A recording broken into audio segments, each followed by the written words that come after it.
咩我日日扮黐線，咩達叔扮一定穿正義。你話正義把聲啊？你話我啱啱嗰啲係正義聲，我冇辦法喎。正義把聲真係好難扮，好高音喎吓。呢個又真係難扮啲。你話咩正義聲？跟住咧，仲有一單最近咧，我有睇過一篇文嘅，佢話咧中國咧，佢話歷史上咧有一個最長壽嘅人瑞，佢話叫李青雲。咁咧，你知唔知佢活到幾多歲啊？話相傳咧，呢個李青雲咧，佢個咩出世，佢有啲史書記載咧，話佢1677年出世嘅，之後就活到去1933年，咁咧就享年咧就256歲啊！係清末一個中醫嚟嘅，佢話咧係世界上著名嘅老人家嚟嘅，即係好長壽。咁咧就話咩？佢喺100歲嘅時候咧，悟出咗一啲中藥嘅即係醫理啦，咁啊受到咧清政府嘅鼓勵。咩係？跟住就話咩喺佢200歲嘅時候咧，仲去大學咧講書嘅，即係有好多西方嘅學者咧嚟見佢啊，或者點？即係佢咩經歷咗好多個朝代，咩康熙、雍正、乾隆、嘉慶，咁啊總之就去到佢話咩，甚至乎去到民國啊，咁啊佢話咩係好罕見嘅。咁咧佢話點咧？佢話咩？佢分享個我唔知呢篇文係真定假啦。咁佢嗰個醫理入邊咧，佢分享個長壽秘訣嘅。佢就話咧咩第一個就係話咩要長期食齋。佢話第二咧就係咧心情咧就要好啊！佢話咩？當你一個人咧講咩成日好煩啊，咩好嬲啊，好暴躁啊，佢咧就好易死嘅。佢就話咩嚟話你思慮太多咧就係唔好啊！佢話仲有咩要寡欲啊？咩總之係要即係盡量保持平常心。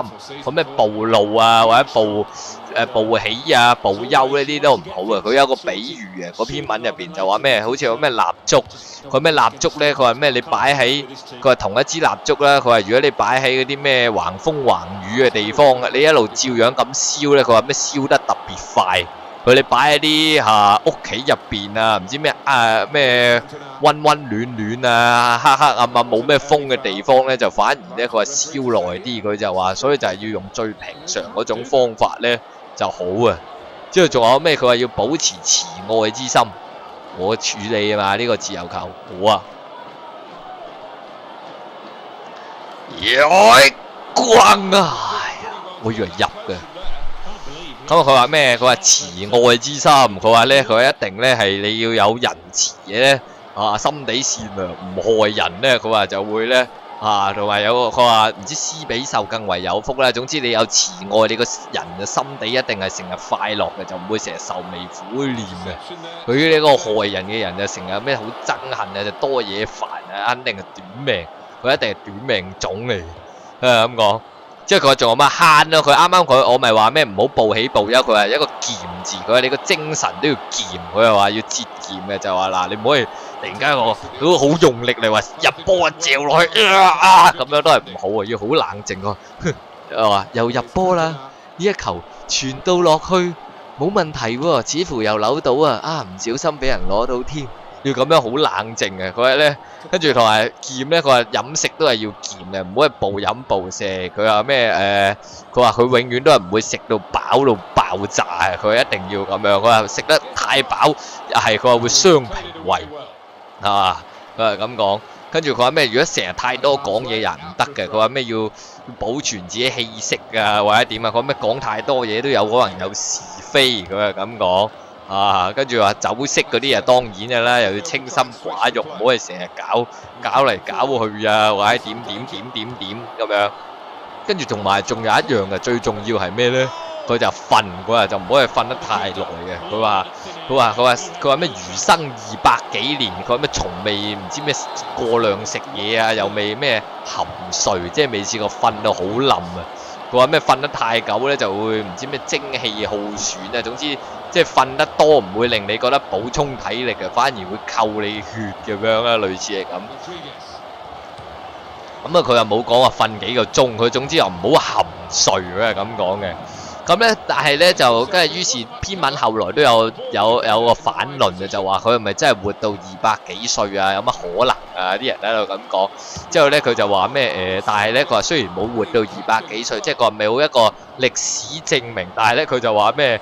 佢話肯定咧，佢話有史書記載，佢話應該至少有170歲嘅。佢話唔知話咩？佢話唔知100歲定咩清政府仲同佢唔知賀壽，唔知舉咗個壽宴。咁啊，即係意思就話呢個就有啲歷史文獻記載，咁就應該唔會係假㗎啦，靚波啊呢下窩里。咁啊，大概係咁啦。之後佢最後就唔知話咩要食枸杞，佢話咩食枸杞係好嘢嚟嘅，佢話咩枸杞行氣活血啊，唔知點啊。呢個名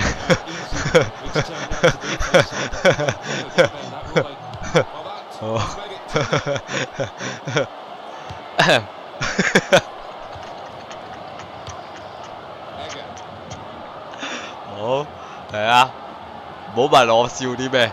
好 ，K 呢啲控波控得好靚，可以射落去噶啦，射落去靚波啊！好嚟啦，總之有人話佢食枸杞係枸杞可以行氣活血嗱，紅色唔知總之係一個補藥，佢話多啲可以食個枸杞係。總之鬼老母啊嘛，佢話咩中國人發明嘅呢個食呢樣嘢係啊，好嚟啦，上半場31分鐘嘅時間啊，係嘛？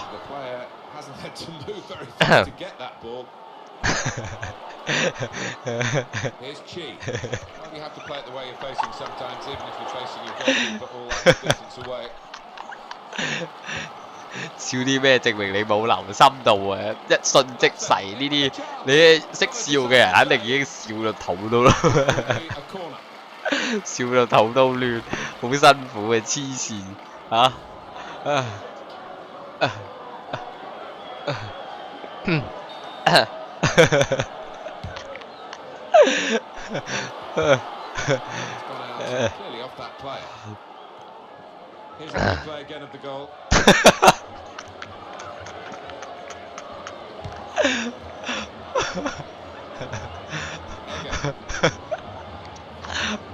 我啱啱咯，好奇怪啦，好知道上去，哇，再嚟，靚啊！啊！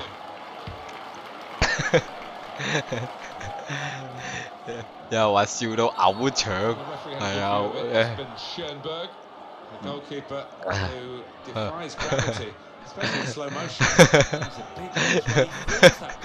咩我笑點與常人有異。我話俾你留心咩話，肯定會覺得好好笑。好嚟啦，呢下俾直線。